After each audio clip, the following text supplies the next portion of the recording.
ગુરુજીના નામની હો માળા છે ડોકમાં.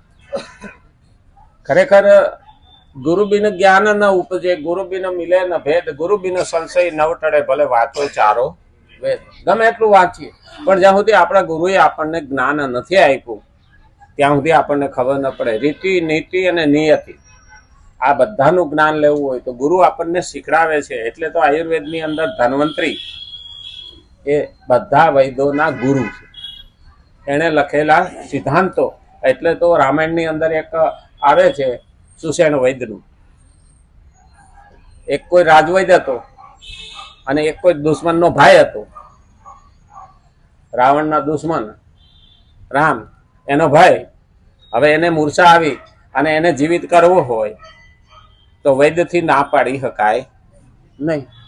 કારણ કે વૈદ્યનો સિદ્ધાંત છે કે દુશ્મન હોય, ચોર હોય, લૂંટારો હોય, ગમે હોય, તારી પાસે દર્દી બનીને આવ્યો એટલે તારો દુશ્મન પણ હોય ને તો પણ તારે એની સારવાર કરવી. આ નિયતિ અને નીતિ. હવે આમ જોવા જઈએ ને તો રામાયણમાં એક બીજું પાત્ર પણ બનેલું છે, બીજો પણ પ્રસંગ બનેલો છે. સુષેણ વૈદની તો બધાને ખબર છે, પણ જ્યારે રામેશ્વર ભગવાન શિવની સ્થાપના કરવાની હતી ત્યારે એણે કીધું હતું કોઈ વિદ્વાન આચાર્યની જરૂર પડશે. ત્યારે જામવાને કીધું હતું કે હવે આ તમે વનમાં નીકળ્યા છો, અહીંયા વિદ્વાન આચાર્ય ક્યાં ગોતવા? અને એ વિના તો રામ લંકામાં જાય નહીં. એટલે કે મારે યજ્ઞ કરી, શિવની સ્થાપના કરી અને પછી લંકાનો વિજય કરવા જવાનું છે. એટલે રામ કે છે જામવાનને, અને જામવાન કે એટલામાં તો કોઈ આચાર્ય નથી. પણ રામે શરત મૂકી હતી કે વૈષ્ણવ પણ હોવો જોઈએ અને શૈવ પણ હોવો જોઈએ. હવે વૈષ્ણવ હોય શિવને નથી માનતા, શિવ હોય વૈષ્ણવને નથી માનતા. આ બે ગુણ એનામાં હોય. આવો આચાર્ય જોઈએ જે શિવનો ભક્ત હોય અને વિષ્ણુનો પણ ભક્ત હોય, વૈષ્ણવ પણ હોય. તો જામબાને કીધું કે અમારા કુળનો એક છે, અમારે નાતી થાય એટલે મોહર પક્ષનો. હવે એને કે બોલાવીએ ને તો એ વૈષ્ણવ પણ છે ને શૈવ પણ છે. તો કે કોણ? તો કે લંકાનો રાજા રાવણ. એને 4 વેદ મોઢે છે એટલે વૈષ્ણવ થયો, અને શિવ ભક્ત છે એટલે શૈવ થયો. એટલે કે એ વિશ્રવા ઋષિનો દીકરો છે એટલે કે એ પૂજા કરાવી શકે. તો કે એ આવશે? તો કે હું જાઉં, હું એના કુટુંબનો વડદાદો કેવો.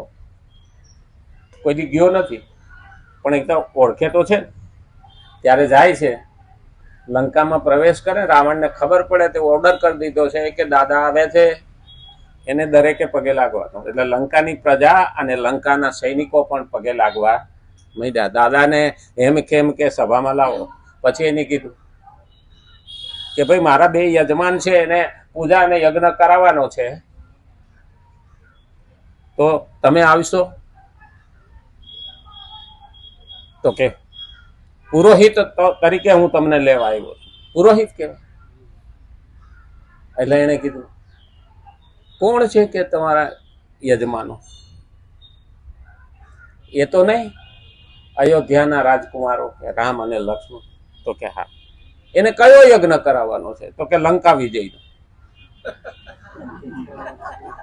હવે કેવું હલવાનો? લંકા વિજયનો યજ્ઞ કરવાનો અને રામેશ્વરની સ્થાપના કરવાની છે. રામના ઈશ્વર એટલે શિવ, ભોળાનાથની લિંગ, શિવલિંગની સ્થાપના કરવાની છે. એટલે એને કીધું હતું એ કે એવું કીધું કે આવો આચાર્ય જોઈએ.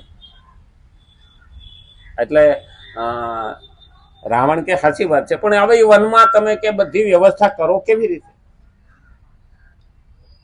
બધી જે પૂજા સામગ્રી આ છે તે છે.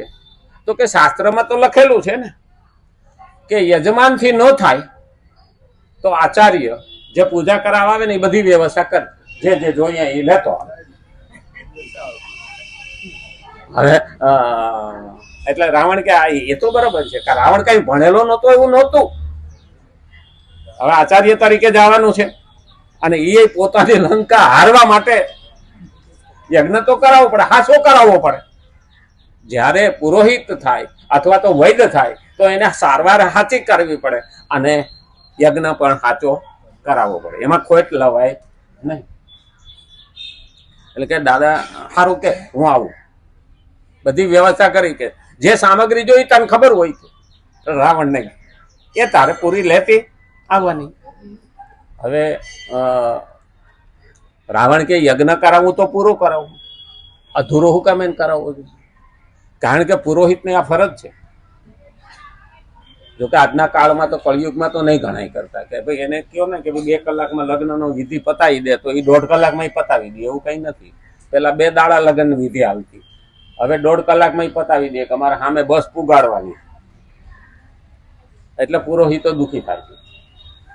પણ રાવણે હા પાડી એટલે એની આ દીકરા મેઘનાદને કહ્યું કે અમારા યજમાનની પત્ની અહીંયા અશોક વાટિકામાં છે, તો એના વિના તો યજ્ઞ પૂરો ન થાય. એટલે કીધું કે જાણ કરો સીતાને કે રાવણ આવે છે. એટલે રાવણ સીતા પાસે જાય છે અને કહે છે તારા પતિ યજ્ઞ કરે છે લંકા વિજયનો અને એમાં તારે તારા પતિ એ બેહવું પડે. એટલે નાહી ધોઈ તૈયાર થઈ કપડાં પહેરી અને તૈયાર રહે, મારો દીકરો તને લેવા આવશે. આ યજ્ઞ પૂરતી હું તને છુટ્ટી આપું છું. ત્યાં લઈ જાય અને યજ્ઞ પૂરો થાય એટલે પાછો લાવશે. આજે આપણે જ્યાં સુધી કે વાટાઘાટો હાલે ત્યાં સુધી યુદ્ધ વિરામ ગણા. આ એના જેવું થયું ને.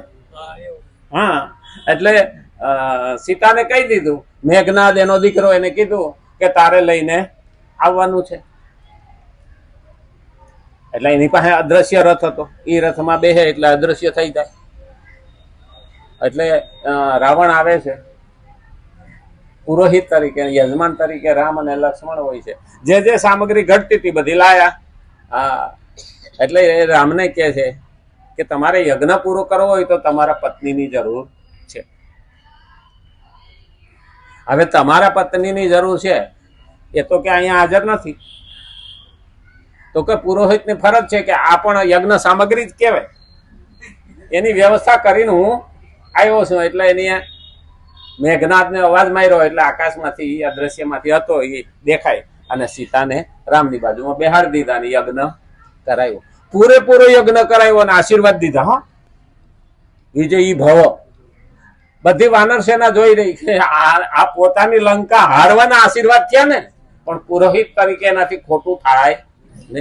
આ ગુરુએ એને જ્ઞાન દીધું હતું. આ ગુરુના જ્ઞાન વિના માણસો સ્વીકાર કરી શકે નહીં. વિજયી ભવ એટલે રામે એવું કીધું હતું કે મેં તમારી પાસે યજ્ઞ કરાવ્યો, તમે પુરોહિત છો, દક્ષિણા વિના અમે તમારું અમારું ફળ કે ગણાય નહીં. દક્ષિણા તો અમારે આપવી જ પડે, તો તમે માગી લો દક્ષિણા. ત્યારે વાનર સેનામાં બધામાં હાહાકાર મચી ગયો હતો કે રામ શું કહે? પુરોહિતને એવું કહે છે કે માગી લો, તમારી ઈચ્છા પડી દક્ષિણા. તો આવડો આ તો હમણાં કે સીતાને માગી લે. આ બધાને બીક એવી હતી, રામને બીક નહોતી. અને ત્યારે પેલા રાવણે કીધું તો મારી દક્ષિણા, મારે કોઈ ખોટ નથી. 9 ગ્રહ મારે ત્યાં પાણી ભરે, મારી પાસે કોઈ લક્ષ્મીની ખોટ નથી, સત્તાની ખોટ નથી, વિશ્વ વિજેતા છું હું. તો હું તારી પાસે હું માગું, પણ હા એટલું માગું કે હું મરું ત્યારે અંતકાળે તમે 2 ભાઈ મારા સામે ઉભા રહેજો. આ મારી દક્ષિણા છે. એ રાવણ જાણતો હતો કે આ ત્રિલોકનો નાથ છે, અંતકાળે મારા સામે ઉભો હોય છે તો મારી મુક્તિ નક્કી છે. અને રાવણ જ્યારે સામે રાવણ મર્યો ત્યારે રામ અને લક્ષ્મણ સામે ઉભા, એના દર્શન કરીને એને કીધું કે મુક્તિ મેળવું. પણ રાવણની ડેડ બોડી પડી હતી. એ સમયે રામ અને લક્ષ્મણ સેનાની વચ્ચે રણ સંગ્રામમાં બેઠા હતા અને એ સમયે મદોદરી આવે. સતી મદોદરી. એટલે રામને એને પૂછ્યું કે ભાઈ આ મારા પતિને મારનાર કોણ છે કે મારે એને મળવું. એટલે એ પેલી વાનર સેના બતાવે છે તો એનો પડછાયો રામ જ્યાં બેઠા હતા ને એની સામે પડ્યો. એટલે કોઈ સ્ત્રીનો પડછાયો છે. એકદમ રામ ઉભા થઈ ગયા ને સામે જોઈએ તો મદોદરી. એટલે એને કીધું દેવી હું તમને ઓળખતો નથી, આપ આ ભયંકર રણ સંગ્રામની અંદર આપ કેમ આવ્યા છો? રામે વિવેકથી કીધું. ત્યારે મદોદરીએ કીધું છે કે તમે જેને માર્યા ને એ મારા પતિ હતા. હું જોવા આવી હતી કે વિશ્વ વિજેતા મારા પતિને કોઈ મારી ન શકે, કોઈ જીતી નથી શક્યું. એને મારનાર તો કોઈ મહાનદી છે, એટલે હું એના દર્શન કરવા આવી. તમે એને માર્યા. એટલે એને કીધું રામે મેં એને માર્યો. તો કે ના, તમે એને નથી માર્યો. તો કેમ? તો કે હું તમારા ઉપર આરોપ જ ના મૂકી શકું. તમે ખાલી સ્ત્રીનો પડછાયો જોયો તો પણ ઊભા થઈ ગયા અને મારું એટલું સ્વાગત કર્યું માનથી. સ્ત્રી પ્રત્યેનો ભાવ તમારો, અને મારો પતિ કોકની પત્નીને હરણ કરીને લાવે એ મરવાનો જ હોય, એ ક્યારેય સફળ થાય નહીં. આ મદોદરી એટલે સતી કહેવાની.